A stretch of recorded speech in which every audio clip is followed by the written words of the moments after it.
महाभारत के कठिन युद्ध के बाद पांडव अपने पापों का प्रायश्चित करना चाहते थे।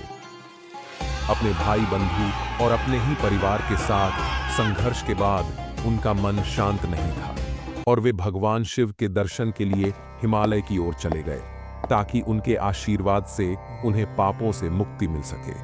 लेकिन भगवान शिव उनके पापों को भूले नहीं थे और उनसे दूर भाग गए।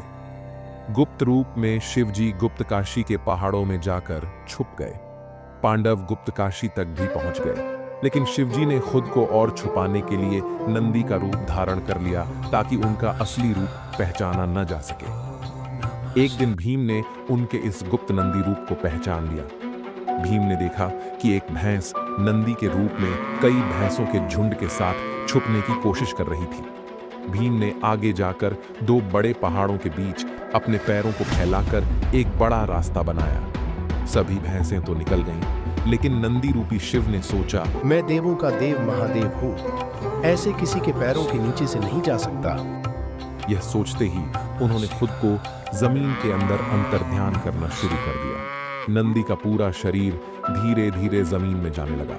ये देखकर भीम ने तुरंत अपनी ताकत से नंदी की पीठ के भाग को पकड़ लिया। यही पावन स्थान आज केदारनाथ के नाम से प्रसिद्ध है, जहां शिवलिंग त्रिकोणाकार नंदी की पीठ की तरह दिखता है। लेकिन कहानी यहां खत्म नहीं होती।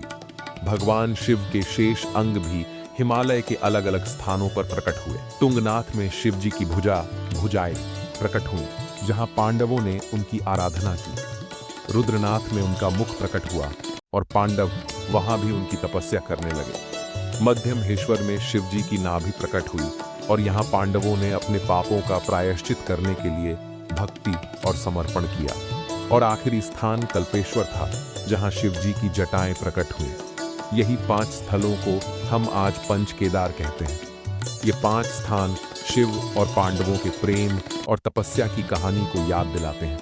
भगवान शिव ने पांडवों को युद्ध के भयंकर पापों से मुक्ति दी और उन्हें अपने आशीर्वाद से संतोष दिया।